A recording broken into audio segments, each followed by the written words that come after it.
Going back to the idea for Space Command, Sure. how long have you actually been working on it? Since the very beginning, like the idea, the inception? It was like 1832. It was, no, the initial idea for Space Command came about in 2012. Oh, And perfect year. so it was a few years. And, but it was really in germinating in my head for a long, long time because, again, I wanted to create a hopeful vision of the future. I wanted to do for the modern audience what Star Trek had done for me as a kid. And so I really was starting to put the pieces together, and also I was collecting actors. You know, as in my career in television, I was working on a lot of science fiction shows and gathering a lot of actors that I really wanted to work with again and write roles for. And I recently wrote a book with Guillermo del Toro, and I won the Saturn Award a couple of years ago, and I saw this amazing guy in this Victorian coat, this tall, thin guy, really remarkable looking, and I went up to him at the Saturn Awards to congratulate him on the coat and how he looked, and it was an actor named Doug Jones, and Doug is in pretty much everything Guillermo does. He played Pan in Pan's Labyrinth and Abe Sapien in Hellboy, and he's in The Strain, and he's in just pretty much everything, Crimson Peak. And he's been in tons of other things. He's the lead alien in Falling Skies. So we had lunch, really hit it off, and as I told him I was going to write a role for him, a lead, and that's what we did in Space Command.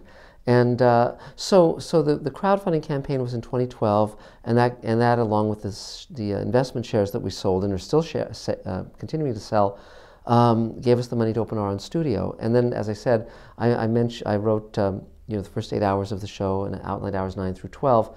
And Elaine and I have been actually co-writing on this, and so that was this big tapestry, this great big canvas, and so it just kind of grew and grew as I started to know who the characters were and what the story was.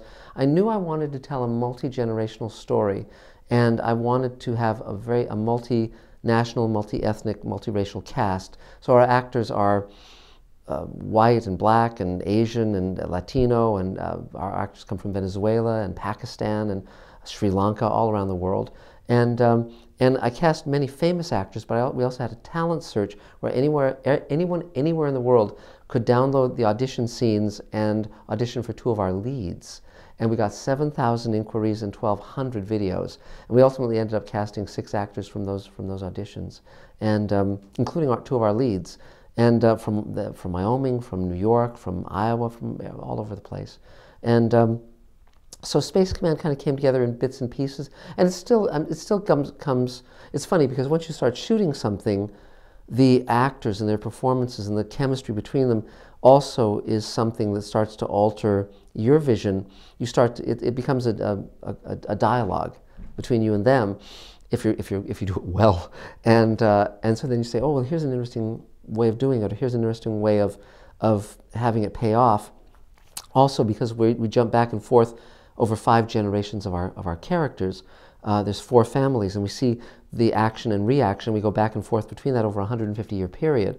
And so for instance, the first 2-hour story takes place at one point 60 years from now, and then the second 2-hour story takes place 3 years after that, and then at various points we're jumping 90 years later and coming back. So it's really this very interesting tapestry that we get to see. So I really love that. I haven't seen that before. I haven't seen anyone else do that. And it's very interesting to see actors develop and own a role. Yes. And that definitely does mold and usually deepen. You're starting to rewrite and throw in extra scenes because they themselves just really step deeply into the character. Yeah. And things come alive that you hadn't seen. Relationships come alive that you hadn't seen.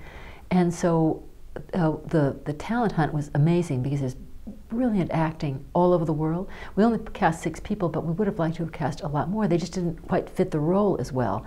But they were fine actors all over the country. And so that was fun, and it was fun around the world, actually. All around the world. Yeah. And it was really fun with Doug Jones, who is a wonderful actor, but he usually is almost like a mime because he plays creatures. Right. But he's a stunningly beautiful man. And so in this, we finally get to see him, and we get to see what he looks like. He has a great, delicate face. Extremely delicate and a very sensitive actor. Great guy. And so it's grand to be able to, give him that stage and let people see what a consummate actor he is with very little makeup. Well, there was an interesting thing that happened on set. We were shooting the first chunk. We've shot Space Command in various chunks because we have a lower budget than a studio film would have, or a TV show. We had to be very clever in how we utilized our money so it was used effectively. So we shot 4 days of the first 2-hour story, and then came back several months later on some of the other sets we built and shot the rest of it. And so the first several days we were shooting all of Doug Jones's scenes and Mira Furlan and Bill Mumy and so forth. And there was a lot of dialogue to cover. We were shooting 8 to 12 pages a day. And Doug Jones was very nervous about being able to remember all the lines, even though with all of our actors, we had other actors with them to just run the lines when they weren't on when we weren't shooting. Or So they were just right. off camera to throw the line. We said, look, we can edit. Right. Never worry about dropping a line because it will be thrown right back at you. Right. And we can cut into it. And when we stopped making them nervous, when they weren't nervous about it, they usually remembered their line. It was just nerves that would send them up. Well, what I said to Doug was, I said, because he was nervous about getting the lines and doing all the lines, and I said, look, as Elaine said, we can pick it up. It's not about the lines. I said, we're here for one purpose and one purpose only. I said, you have an amazing soul, and our job here is to show the audience your soul, and that's all we're here to do. And so don't worry about the lines. And the irony was, from then on, he never blew a line, not once. And so he was able to relax. But he did a phenomenal job. His performance is terrific. And we're going to continue ongoingly to utilize his character, because we have 2 viewpoint characters, what I call viewpoint characters, over the 150 years. Because most of the characters grow old and age and die and so forth. They have children and grandchildren and great-grandchildren. But Doug Jones is a synthetic human. He's an android, a replicant. So he covers the entire 150 years as a viewpoint character. And Mira Furlan plays a human, but she's been genetically altered where she's very hard to kill. She's practically immortal. And so again, she'll be another viewpoint character over that time frame. And her character has a daughter who hasn't been genetically altered, so she ages in a normal time frame. And Mira's also in a gay marriage. She's married to a woman, because again, I want the world of Space Command to match the world I live in. And it was very interesting when Sally Ride was the first American female astronaut, and it was only when she died that they mentioned her longtime companion. And I said, well, why didn't everyone know that she was gay? I mean, where are the gay women in science fiction? Where are the gay women in science? And I think it's very important that we know that all these people, that the world is what the world is, that it's inclusive, and I want Space Command to be inclusive. And so that was very fun to write that and have that in Space Command, as well as we have Muslim characters, we have all sorts of characters, and again, to present the commonality of humanity, so that we don't see people as the other, we see them as ourselves.